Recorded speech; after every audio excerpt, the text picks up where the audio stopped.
Welcome to Liberty Voice USA, the channel where truth still matters, facts still speak louder than politics, and where we refuse to let spin replace honesty. In an age where outrage is manufactured and integrity is optional, our mission is simple: cut through the noise and expose the moments that define the state of American democracy. Today we turn to one of those moments, a hearing that should have been routine, but instead revealed the deep cracks in political accountability. It happened when Congresswoman Jasmine Crockett faced Speaker Mike Johnson, and with one simple question, she stripped away the carefully rehearsed talking points to expose a truth that left the Speaker silent. It wasn't a shout. It wasn't a confrontation filled with fireworks. It was precision, a moment that demonstrated how powerful genuine inquiry can be when met with political evasion. Crockett's style has become something of a phenomenon in Congress, sharp, informed, and unafraid to challenge hypocrisy when she sees it. She doesn't rely on theatrics, she relies on clarity, and in this exchange, clarity was exactly what dismantled the facade. The topic at hand was government integrity, specifically how political leaders justify actions and words that seem to contradict the very values they claim to uphold. Mike Johnson, the newly elevated Speaker of the House, has tried to position himself as a man of faith, principle, and constitutional respect. But Crockett knew exactly where to press. She framed her question around consistency, the kind of moral and constitutional consistency that the public expects but rarely sees. Her tone was calm, her words were deliberate, and the question was simple. Mr. Speaker, how do you reconcile your public defense of law and order with your party's ongoing effort to undermine the results of an election? The silence that followed spoke louder than any filibuster ever could. Johnson tried to recover, leaning on familiar rhetoric about states' rights and election irregularities. But Crockett wasn't asking about speculation. She was asking about principle. And that's where so many in power stumble, when they're asked to explain not what they do, but why they do it. Johnson's background as a constitutional lawyer should have equipped him for the question. Yet in that moment, his response revealed something deeper, a pattern of selective interpretation. He spoke about defending democracy, but his record, especially his actions surrounding the 2020 election, tells another story. As one of the key architects behind efforts to challenge legitimate electoral votes, Johnson has often walked a line between faith-driven rhetoric and legally questionable conduct. Crockett's question forced him into that uncomfortable space, where moral justification meets constitutional contradiction. Observers in the room noticed the shift. The speaker's usual confidence wavered. The moment wasn't about humiliation, it was about exposure. Crockett didn't grandstand, she didn't interrupt, she simply waited. And in that silence, the illusion of moral authority began to crack. Political analysts later described the exchange as a masterclass in congressional accountability, not because it was loud, but because it was quiet and controlled. Crockett's calm demeanor created a contrast that magnified the speaker's evasiveness. It's a tactic rooted in legal discipline, the art of letting the question do the work. The broader significance of this moment reaches beyond a single hearing. It reflects a growing frustration among Americans, Democrats, Republicans, and independents alike, who are tired of watching leaders evade responsibility under the guise of party loyalty.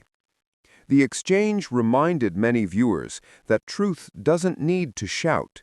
It only needs space to breathe. For months, Mike Johnson has walked a tightrope between two competing realities. On one side, a base still devoted to the narrative of a stolen election. On the other, a constitutional duty to protect the very system that disproves that claim. Crockett's question forced those two realities to collide, and when they did, the result was silence, because there was no credible bridge between them. That's what makes this moment more than just a viral clip. It's a mirror held up to the broader condition of American politics, where belief often outweighs evidence and loyalty outweighs logic.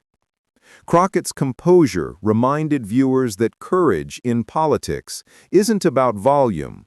It's about precision, persistence, and an unwavering commitment to truth. In the days following the hearing, pundits on both sides tried to spin the event. Some accused Crockett of grandstanding.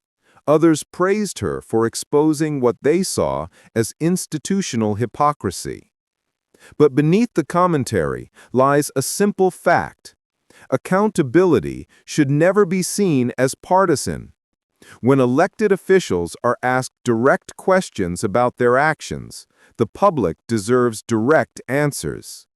Anything less undermines the foundation of democracy.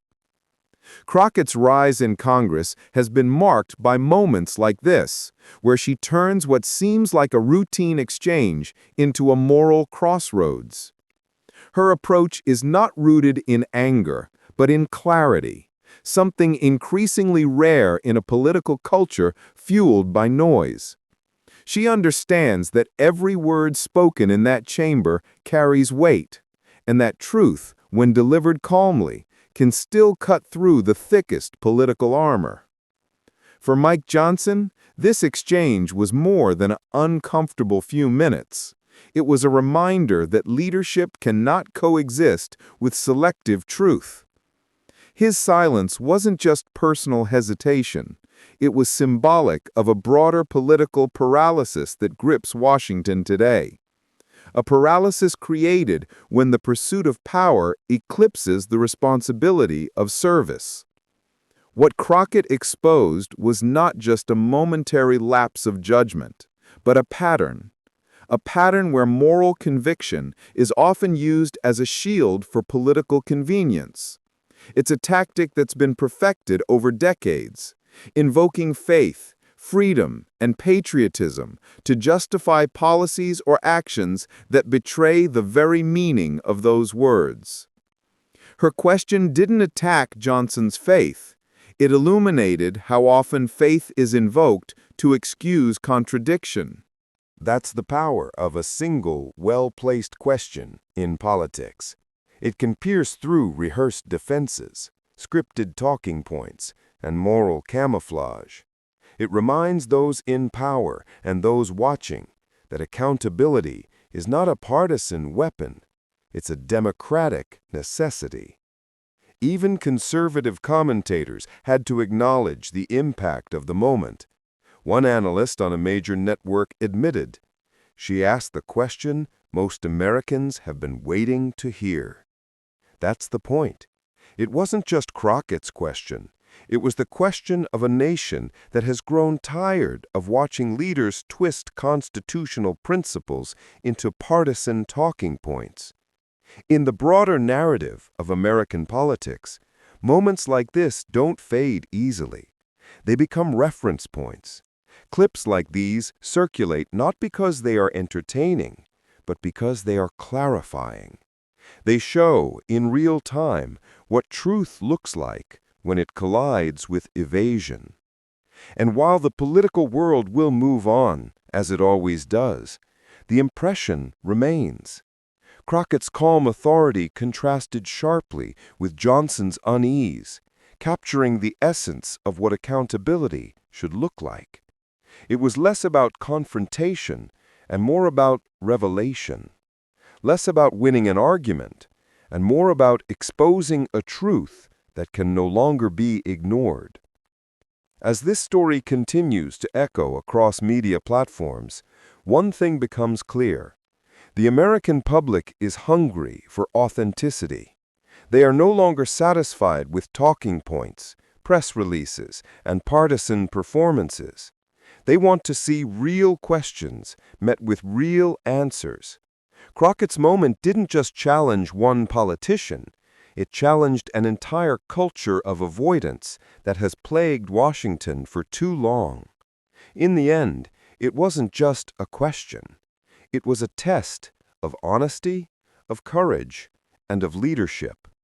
Mike Johnson failed that test, not because he didn't have an answer, but because he couldn't afford to tell the truth. And that's the tragedy of modern politics. When a truth becomes politically inconvenient, silence becomes the strategy. But silence, as history shows, is temporary. The truth always finds its voice, sometimes through a journalist, sometimes through a citizen, and sometimes through a congresswoman who refuses to let power hide behind faith and rhetoric. Jasmine Crockett reminded the country that democracy depends not on the comfort of leaders, but on the courage of those who question them. And that's the essence of this moment, a reminder that every democracy begins to die when questions go unanswered, but it begins to heal when someone has the courage to ask them anyway. Stay tuned, stay aware, and stay truthful. This is Liberty Voice USA, where facts speak louder than politics.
Contrast this with Crockett's trajectory.